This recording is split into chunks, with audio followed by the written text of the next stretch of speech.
Evening, everybody, and welcome to our virtual open evening for flexible learning courses at ATU. It's great to see so many people have already joined us. We're due to kick off at 7 o'clock, so we've our full panel here. I know that we're just letting people into the lobby as we speak. So I'll kick things off.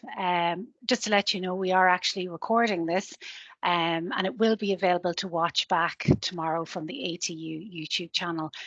So that's all going on at the moment. Firstly, I'll just introduce myself. My name is Cleo Devaney. I am one of the marketing managers at ATU and I will be your host for tonight's event. Joining me on the panel this evening is Eamon Walsh, who is our Head of Department of Online Flexible and Professional Development. Also on the panel, we have Joanne Harmon, who is Head of Student Experience at ATU, Online Student Experience. And then we also have Shannan Mulrooney, and Shannan is a graduate of our MA in Leadership and Advocacy in the early years. So that's your panel for this evening. I'll give you a brief overview of the format. So we're going to have about 20 minutes of a talk from Eamon Walsh, where he'll talk to you about all the different courses that are available as part of our online flexible and professional development portfolio of programs at ATU.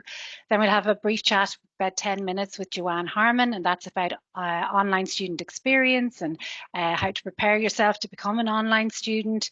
And then we'll talk to Shannan about student experience and her experience of actually studying part-time, working full-time. So we've got a great panel to go through all of this to give you an overview. We're now open for applications. So again, if you're thinking and considering your options for September start, this is a great place to just join and check in with us.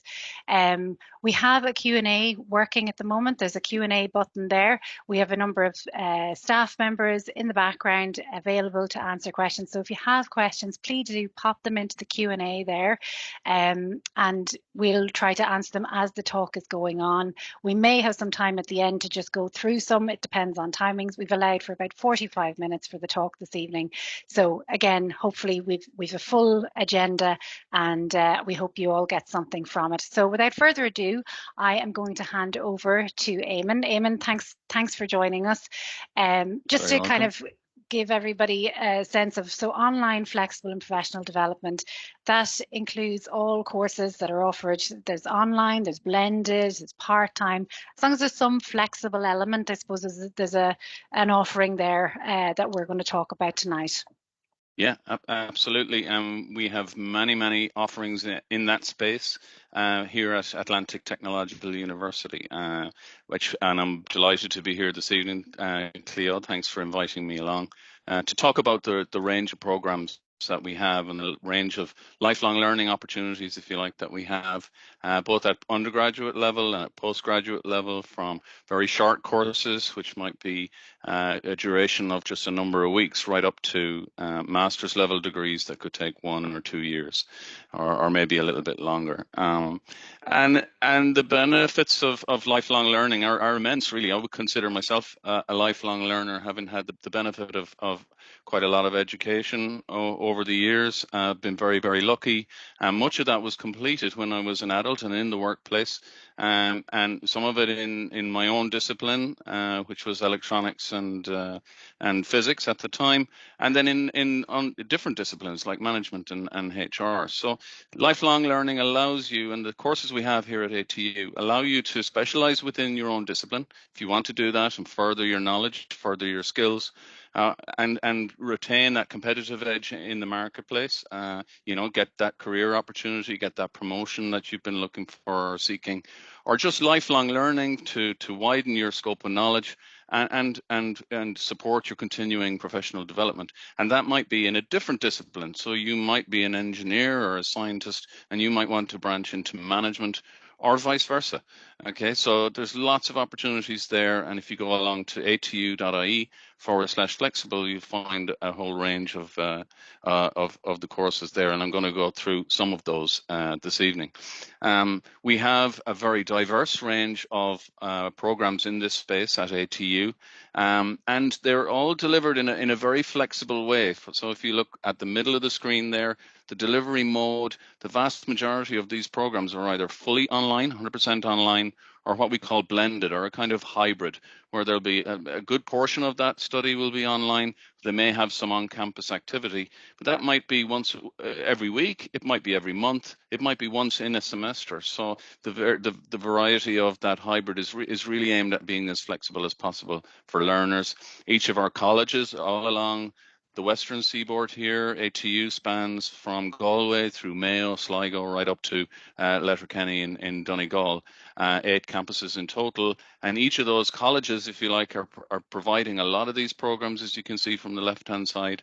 And then finally, the diverse range across a number of disciplines, many disciplines, some of them are STEM, science, technology, engineering, and maths areas, supporting the upskilling and reskilling requirements of the country, but also in business and humanities, in education, and in lots of areas. And I'll talk a little bit about what micro-credentials are in a little bit. Just going to talk now specifically about some of those discipline areas and maybe give a shout out to some specific programs. So first we're going to go look at business. So we've many study areas there in business, enterprise and law, tourism and marketing. Again, I should point out that we have a little pie chart here, or chart that shows that's some of our courses are on at undergraduate level, at level 6, level 7, or level 8 honors degree. Level 9 would be a master's degree. So again, you can see that a lot of these programs are in the postgraduate space, but we have a lot of offerings in the undergraduate space as well. In terms of business, we have the MSc in digital business at Sligo, which is fully online. The MSc in Strategic People Management just launched last year and has received great interest. A range of courses at level 6, including, say, the higher certificate in business, right up to a level 9 master's in business management. We have a higher diploma in business and finance and technology in Donegal, which is a conversion course into the fintech industry, a 1-year course delivered again 100% online.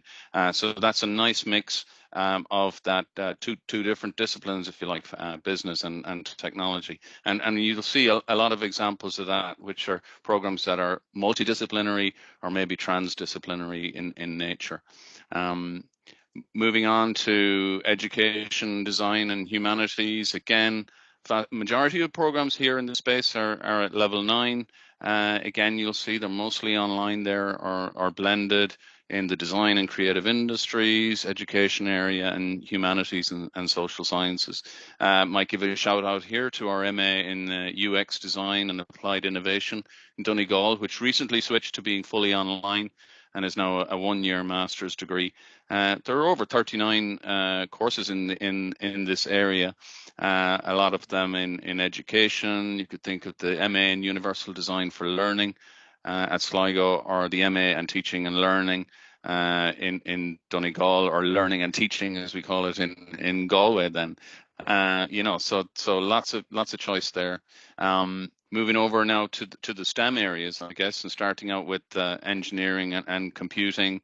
Again, lots of programs here. Give it maybe civil engineering and construction in that area of smart buildings and the whole technology move in the area of building and construction. So important these days. Lots of courses in Galway Mayo in the building information modelling in level 8 and level 9 typically. We have our BSc Honours in Quantity Surveying in Sligo is online, and one of our more popular courses in this area. We'll also mention funding opportunities later and the DASB program. Again, we have many programs that are funded by this digital sustainability building and engineering program in Galway Mayo. But also looking there at computing as well, very well represented with the MSc in both cybersecurity and cyber psychology, data science there, and big data analytics, and specializations in automation and digital manufacturing, and again a whole range of courses here from undergraduate to postgraduate courses. So there's a lot going on there in the engineering and computing space. And finally, then talking about science and health. Again, we have a very large group of programs here, over 170 in total. Again, you'll see there's quite a large percentage of those are at level 9 or at the master's level. But again, very flexible in nature, with almost half and half there between fully online courses and blended or hybrid courses. We've actually got 2 pages of these here, so there's so many. With the environmental science ones listed there.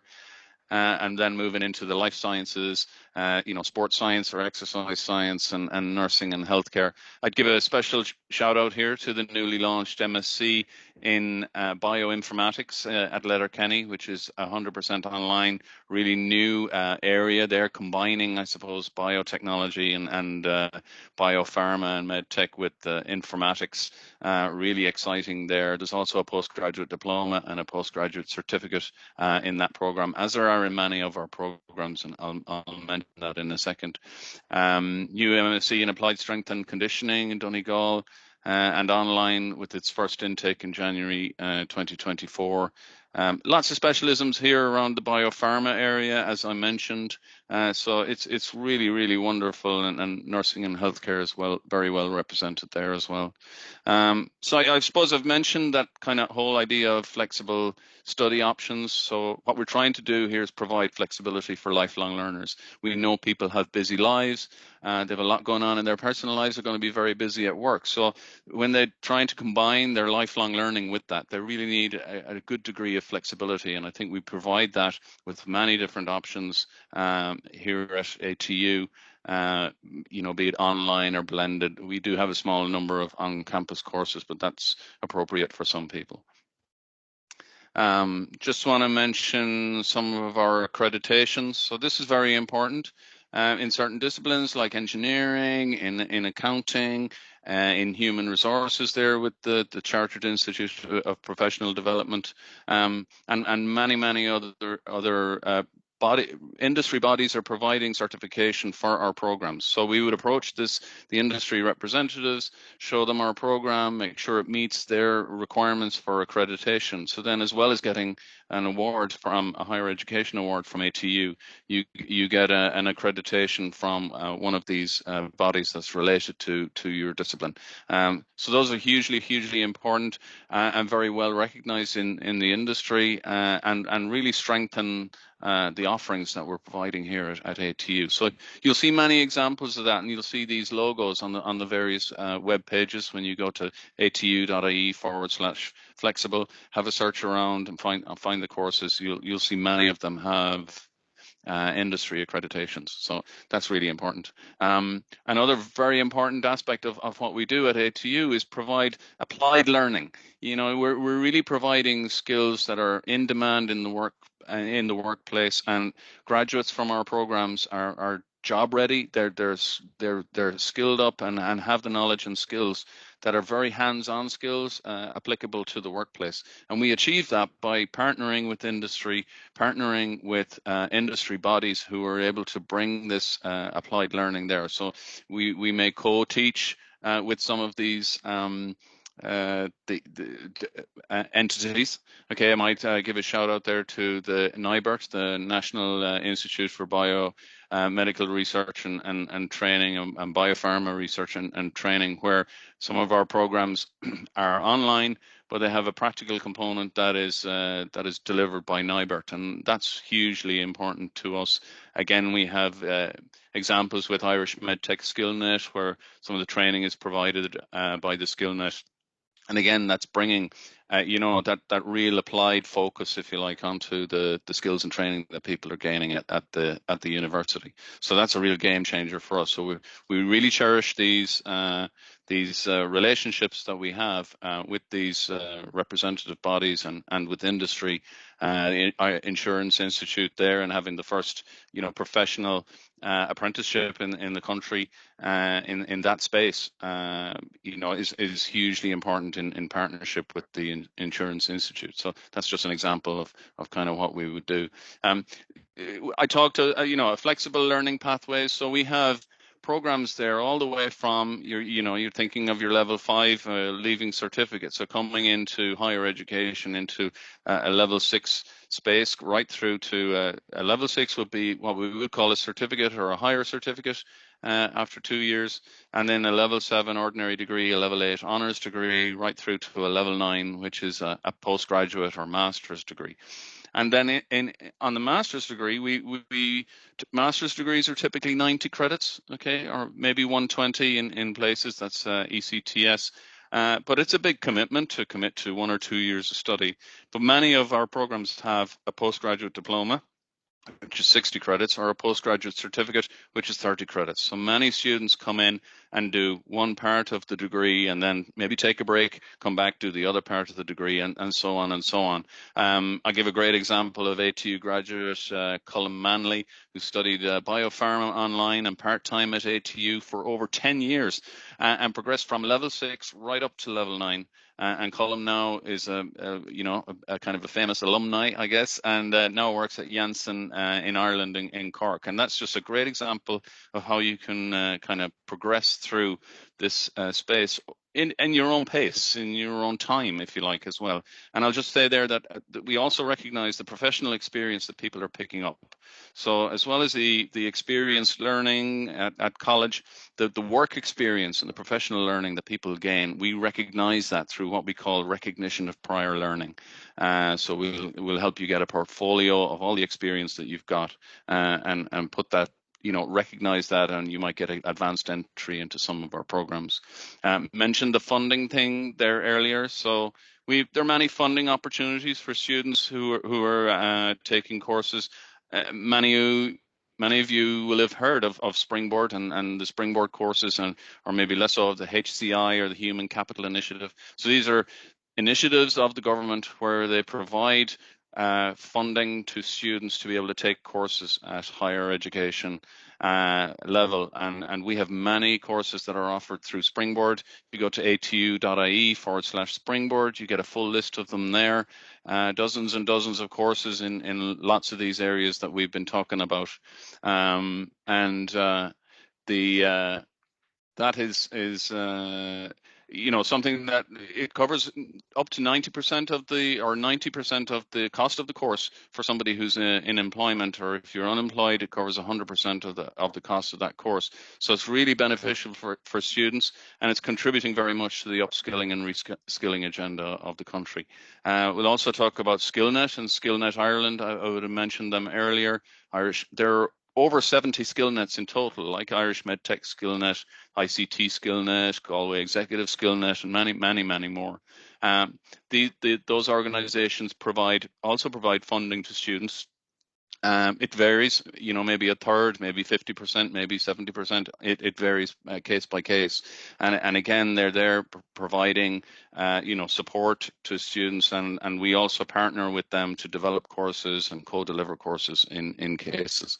DASB, the Digital Academy for the Built Environment, again, is providing funding to students to take courses in those areas of civil engineering I mentioned, like the BIM, building information modeling, circular economy, sustainability, and lots of others. I'll give a special mention to micro-credentials, which is a kind of a new initiative across higher education. You may have heard of this. This is where we're taking, really small pieces of learning. So if a master's degree is 90 credits, we're thinking of something that's more like 5 or maybe 10, 15 credits, a small piece of learning that you can continue, that you can take over a short period of time, maybe a number of weeks, maybe a single semester, which would be about 12 or 13 weeks for us. You get that and take the assessment, and then you get those credentials, and you can stack them into a major award later on down the line. So very much aimed at people who don't want to commit to a very large body of study, but be able to take it a little bit at a time. So we're going to see a lot more of these types of micro-credentials in the future. And that stackability will be not only in the same discipline, but maybe across disciplines in the future. So it's really, really exciting. We'll also mention that we have lots of scholarships on offer at ATU. So if you want to check some of those out, we have sports scholarships and other types of scholarships that you would be able to avail of. So have a look out for those. Again, we have, some employer funded discounts there. So if you are being supported by your employer to come to ATU to provide study, if more than one person at your company is doing that, then you can avail of a discount. So you can get in touch with Jean Gilligan there, who's head of business development, if you want to find out more about that, and just email Jean. And just talking about funding, fees are a necessary evil if you're not able to get that springboard funding, or you don't have a course that meets those needs. Okay, so you can by all means pay 100% of the tuition fees when you register for the course, but we also provide payment plans. So for example, like payment plan 2 there, you can pay in two parts, if you like, 50% at the start of your studies and then 50% later. Or plan 3, which is to pay 20% and then pay a portion of it over the year, 10% over 8 months if you start in September, or 20% over 4 months if you start in January. Again, you can go to atu.ie/fees-funding and find out more about our fees and funding options there.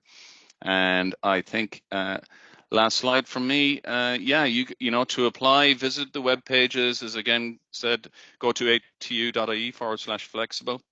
Or if you do searches on Google, just put ATU at the end and you'll find our courses in any discipline that you like. And when you find that page, you'll see an apply now button. So please do that. It'll detail there a lot of information about the course. It'll talk about the entry requirements and if recognition of prior learning is available for that particular course. So that was really a quick whistle-stop tour through a whole range of what we do here at Online Flexible and Professional Development at ATU. And thank you very much for listening. Thank you, Eamon, for preparing all of that. And I think it's a great overview, I suppose, to try and give people a sense of the scope of what's available, the supports that are around that. And I suppose, again, a lot of people, maybe if they're looking at this and they haven't been in education for a long time, just refreshing people around the different kind of levels and how you can progress. It's really important to understand that. So as I say, a lot of information is on that hub, atu.ie/flexible, if people want to watch back on any of that or learn a bit more about kind of the discipline areas and the different courses that are available. So thank you, Eamon. I will move on now to Joanne. So Joanne, as I mentioned earlier, is our Head of Online Learning Student Experience at ATU. And Joanne manages a team of online student advisors who support our students who are studying remotely and who maybe, have experienced college previously as an on-campus experience, and now they're actually, maybe learning from their bedroom or learning from their home. So there's extra supports, I suppose, that we try to put in place to make sure that that's as smooth as possible. So Joanne's great. She's got great experience. And I suppose just to talk, we'll have a little chat now just about kind of any advice you have for people who are maybe considering now going into flexible learning, how, and again, in most instances, we know that people are working or they've other life commitments when they actually go and take on these flexible learning courses. Any advice you have for people who are thinking of taking that step? Absolutely. Thanks, Cleo. And it's great to be here this evening, and thanks to everybody for coming. I think it's really good that so many people are turning up to think about this now and starting to plan ahead. And I think, to be quite honest, I think that's probably the most important thing you can do in terms of getting into the space of either returning to learning, or if you've been away from it for a long time, or going back and taking up a course in higher education, particularly if you are working, you have family commitments, you have a lot going on. So I suppose my first piece of advice would be to do your research now. So coming to an event like this is a really good first step. And Eamon's talked about some of the courses there. There's a huge range of courses at ATU. So I would say, go onto the website and start doing your research and have a really good in-depth look at the courses you're interested in. to make sure that you're applying for and getting onto the correct course in the first place, because it's that motivation that's going to keep you going. Actually, when you're on your course, you get home from work in the evening, you're sitting down maybe to an online lecture, or you're going on campus, for a part-time course. You've got to be on the right course in the first place. So I would say plan ahead now. Do your research, go onto the website, have a look at the programme pages, and look at things like the commitment involved. How many lectures is it a week? Is it 2 or 3 hours a week maybe? If it's an online course, it'll be evening lectures. How much time and commitment do I have to give on top of that? We would advise somewhere in the region of 5 to 6 hours per 5 credit module. That's a little bit, there's a bit of flexibility around that as well, depending on your own experience in the kind of area that you're looking to study in. You've got your live lectures every week. I suppose one great feature about our ATU online and flexible courses is that they are largely recorded. The lectures are recorded, so if you can't make the live lecture during the week, look back at it. You can view it back again, maybe at the weekend or whenever you're free. And I suppose again the advice there is, don't leave it too long. Don't let a load of lectures, stack up. Try and keep up and plan that time ahead to see, when will I have the time to go back. I would say as well, Cleo, if you have your research done and maybe you have a couple of different options in mind, or you're not too sure, contact us through admissions, speak to one of our online advisors or one of our student advisors and find out more about the course you're interested in. It may be that you can get some help with your application. I know Eamon mentioned RPL there, the recognition of prior learning. It may be that you have sufficient experience, work experience or other educational experience that can get you onto the course that you really want to. And if not the course you want to, you'll get some really good advice at the level of the course that you should enter. So there's really such a huge range of courses. I think there's always something there for everybody. So I would say get the good advice, either pick up the phone or email. There are people there that will spend the time talking with you and making sure you make the right decision in the first place. And then I suppose I would say my next piece of advice would be to then apply. Go ahead and apply early. Don't leave it too late. So even for a September start, you're looking at maybe induction before that. We like to offer all of our OFPD, as we call them, students a pre-induction. So once you've had your offer accepted, you've accepted the offer of your course, we will send you out a link to a pre-induction, which again, Cleo, as you know, is all about preparing people in advance to come onto the programme.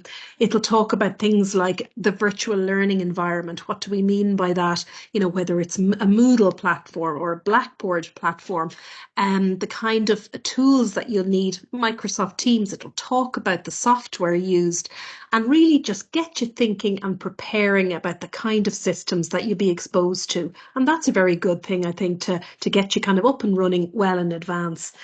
Our pre-induction as well will kind of outline all of the student supports that will be available to you once you become a student at ATU. So it may be that you have a learning issue or something that you'd like to flag with lecturers in advance.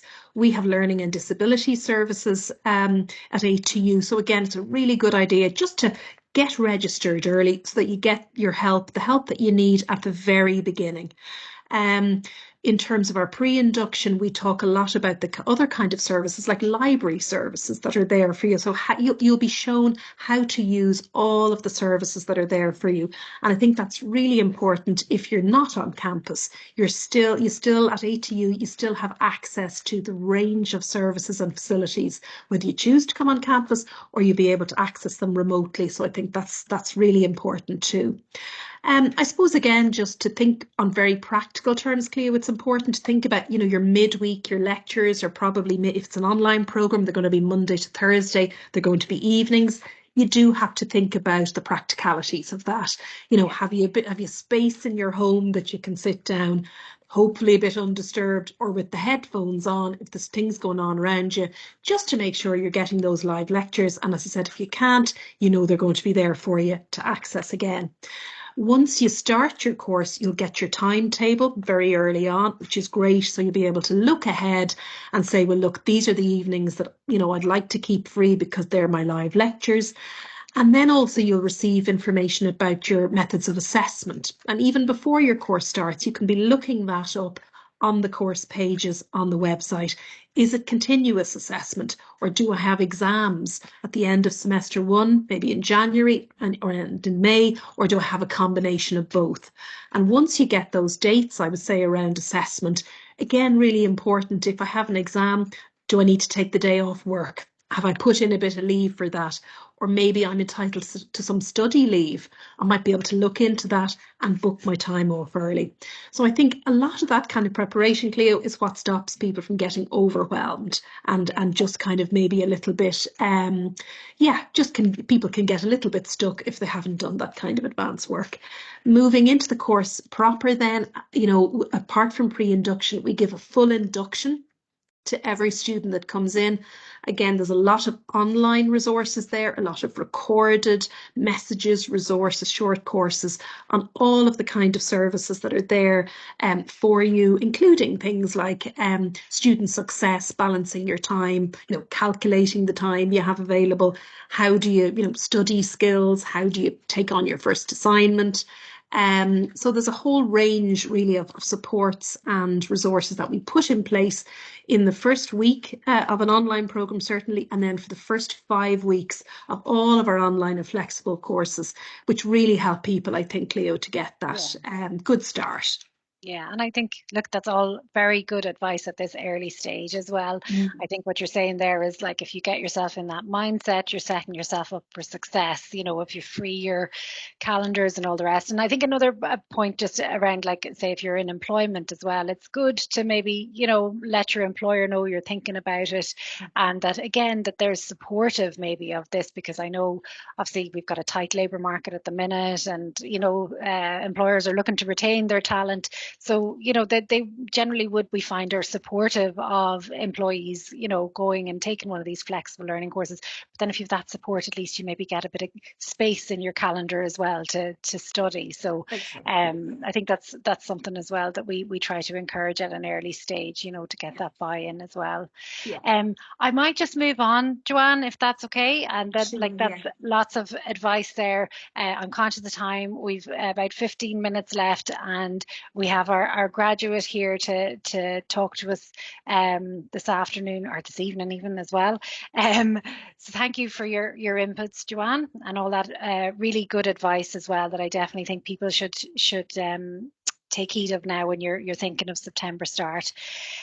So Shannan, thank you for joining in with us, and again, we're delighted to have you on the panel, because we can talk about everything ATU has to offer and how we'll support you, but you've been through the process yourself, so you are a graduate of the Masters in Leadership and Advocacy in the early years, so that we'll have a little chat about maybe why you took the course and what impact it had on your career. So if you want to give people just a little insight into that for now. Yeah, so first of all, just thanks for having me here tonight. It's great to be able to come and give that student perspective.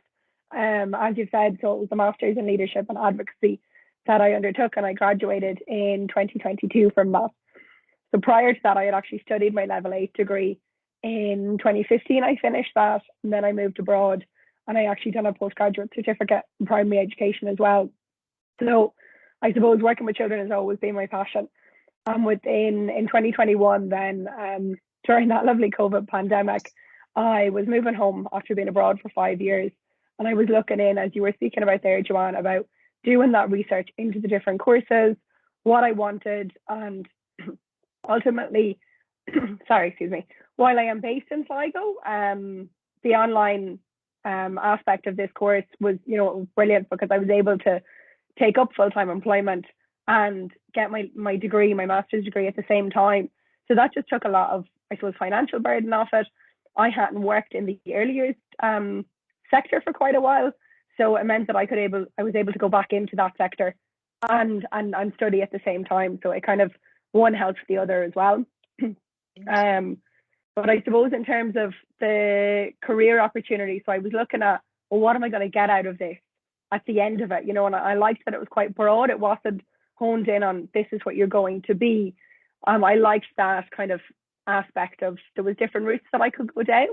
In terms of the delivery of it, it was one online lecture a week, and then it was a little bit blended. So we were on campus then, kind of a couple of days for each semester. So since graduating in January 2023, I've actually gone on and launched my own business. So I run children's play classes here in Sligo. So they're child-led play classes. And more recently, I've actually launched down in Clare as well. So it's been a big success. You know, the last 16 months has been amazing. But I think a lot of that has come down to having the master's qualification behind me. It's opened up doors and given me opportunities and really that recognition of, because as well as the classes, I now deliver training workshops to educators and to parents. So those opportunities have definitely come up because I have that master's qualification behind me, you know, and as well as having that, it gives me the recognition with these businesses and agencies within the sector, but also it's given me the confidence and skills to do what I'm doing. Yeah. Fantastic. Yeah, look, you've obviously taken so much from, you know, to have the confidence to go off and start up your own business. It's really impressive to hear that and expand your own business as well. So I suppose just in terms of how you obviously said you went back into the earlier sector, so you worked full time and you studied as well. Like, how did you find that? Did you manage to balance it okay? Was it challenging? I know assignments and things like that, you know, were kind of come thick and fast sometimes, you know, when you're going through it. How did you find that personally, like, you know, with balancing everything? It was a challenge, but it was also manageable. It just came down to my own self-discipline and going, right, you know, Tuesday evenings, I know that I have to sit, unless I really couldn't make a lecture. I'm not the one, I don't like going back and watching over lectures. I like to just be there, do it, take the notes, you know, and just having that connection and being able to ask questions there and then. So I suppose it was just something I put in place from the start. Unless I really couldn't be there, I was there. That was just part of it. I'd set time aside at weekends, particularly in terms of, you know, looking ahead to the calendar. I know I have assignments coming up then.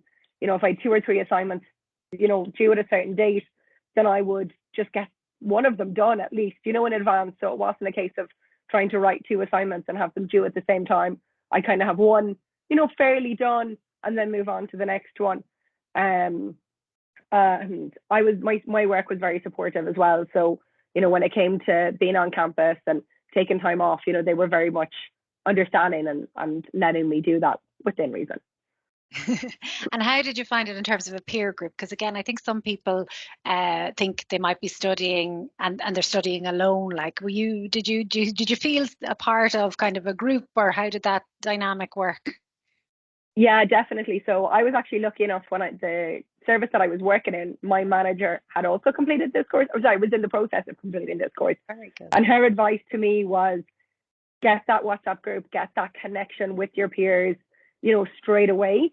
And it did. It was like our first lecture, it was like, right, let's get some contacts together. We need some communication. And we had quite a small group, you know, but even within that, then over time, we'd built up those kind of, you know, more personal relationships with certain students and stuff. But that really pulled us all through. We were able to ask questions and being like, you know, is everything okay on the lecture tonight? I can't hear anything. And you know what I mean? Just little things and, you know, checking in, going, is this today or is that tomorrow? And, you know, really just having that support and keeping each other going through the good times and the bad times. Yeah, that sense of camaraderie, I suppose, is there, even though you maybe didn't meet these people in person very frequently. Yeah, and because it was COVID as well, we actually didn't meet until 1.5 years into our course. Wow. We didn't meet in person, but even at that point when we did meet, it felt like we knew each other for years. So it was really lovely to have that. So definitely, you know, just because you're working online doesn't mean that you have to be on your own. I think that having that team around you is so important. Yeah, fantastic. And just, I suppose the other thing, like, you know, some people think that, and Eamon mentioned about how, you know, there's exit points. Like sometimes a master's seems like, oh, it's a big commitment. It's, you know, like, I'm not sure I can commit to that long. I suppose 2 years probably goes by relatively quickly, but there are options to exit as well along the way. Wasn't that the case? Yes. Yeah, there was an option to exit after year 1. So you would exit then with your level 8 degree. So I suppose it was nice to know that, to have that option there. You know, things happen, life happens. So even just to to pause it, know that that qualification is there. Some of my fellow students would have done that. Some have since gone back and finished it. You know, maybe some of them are happy with their level 8. So everyone's in it for different reasons. Yeah, and that's a big thing as well, the flexibility to kind of be able to come back again. Like, as you say, life happens. There may be some circumstances where you just can't continue. And then we've a good crowd on the call tonight. Have you any advice for anybody who is, you know, just early stage researching? I know Joanne has given us great advice there. Or I suppose from your personal, like, when you're looking back now, like if you were to speak to people, you know, and they were thinking of any flexible course, have you any kind of tips or hints for them? I think just reach out, as you said, do the research, you know, make the application, but also you can do it. Like, I'm not an academic. You know, some people are naturally good at these things. I had to put a lot of work in to get where I am academically, but the college had supports there. So in my level 8 and my postgraduate degree, I had never written a dissertation. So when it came to writing a dissertation, I was now writing at a master's level with no experience. But I used the Student Online Support Centre, the Academic Writing Centre. So their resources, meeting with the team, you know, in those early days, really just gave me the tweaks that I needed to then be able to apply that and move forward with it. And I must say, like, all the lecturers, like my dissertation supervisor, like, everyone was really supportive and really helpful. So, you know, it's even through those struggles, the support is there if you look for it. Great. And look, it's fantastic to hear that. As in, I think a lot of people would find that stuff intimidating from the outside, you know, like, and the thoughts of doing a dissertation, as you say, at level 9 can sometimes, you know, make people feel like, I don't know, but again, it's all about kind of that initial stage motivation, probably, that'll drive you through, and then the supports that you get as you're going through it. And it's all little steps as well. It's just about breaking it down and doing one thing at a time, rather than just going, you know, getting overwhelmed by whether it's a level 6 or a level 8 or 9, you know, just take it one step at a time. Brilliant. And any plans for the future now that you've expanded your business? Is it to keep going, or how does it look in the future? Keep going with the training and the education. I've actually been back to the ATU in Sligo and delivered workshops with the early years students as well. So it's been really lovely to go back and, you know, and have that networking opportunity there as well as a past student and connect with them.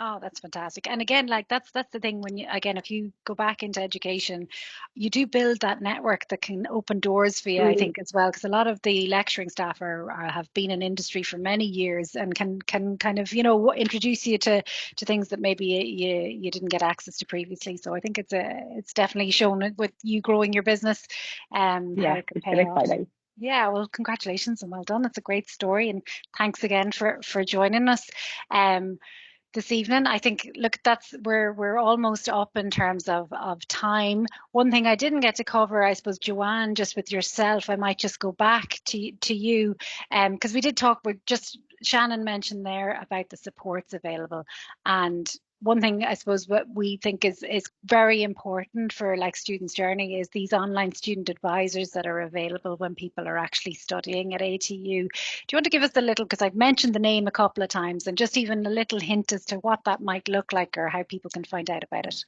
Yeah, thanks, Cleo. Yeah, I suppose it's a really important service that we do provide in ATU for online and flexible professional development courses. It's the whole idea of an online student advisor, and that is somebody that's aligned to your course and somebody who knows your course, knows your program, and is there specifically for you as a learner. So online student advisors will be able to advise people right from the inquiry and application stage on a particular program, right through to assist them with the application process or with the RPL process to direct them to the right person to talk to, and then right through onboarding them, helping out with induction, getting the students set up in the first few weeks, and then really, Cleo, being available to them for the rest of their entire student journey. So one of the nicest days we have in ATU is graduation day for our major awards, and often it's the time that the online student advisor meets their student that they may have been, you know, in touch with over 2 or 3 years, and it's a lovely thing to see. So that is your single point of contact for all your non-academic queries. is, and it's an important relationship for a lot of our online and part-time flexible students. So just to say, yeah, it's a pretty unique service I think we provide there, Cleo, and it's certainly something that students will use again and again and can go to at any stage or for whatever difficulty or query or problem they might have. Brilliant, brilliant. Look, again, I thought it was just important to mention that in the context of all the different supports that we touched on earlier. So, look, that kind of concludes our event for this evening. I see there's been lots of questions gone into the chat and into the Q&A, and our team are there answering. If they haven't answered yet, they'll try and stay on and answer. If they haven't been able to answer it, they will follow up again and get the right point of contact. So feel free to just throw in your questions there, but hopefully we've answered more questions than we've posed for you today throughout our event. Everything, as I said, has been recorded. We will upload it to our YouTube channel, the ATU, Atlantic Technological University YouTube channel. It'll be there available tomorrow to watch back if you want to send it on to friends or family to inspire them, because definitely there's been a very good inspirational story shared there from Shannan, and you know, we'll hopefully given you something to think about. And anything further information on anything we discussed tonight is available for you at atu.ie/flexible. And so I'd just like to finish up by thanking our panelists, Eamon, Joanne and Shannan, and thanks for attending. We had a really good attendance number, so hopefully you've enjoyed our evening. Thank you. That's great. Thank you. Bye. Thank you. Bye. Thank you. Goodbye.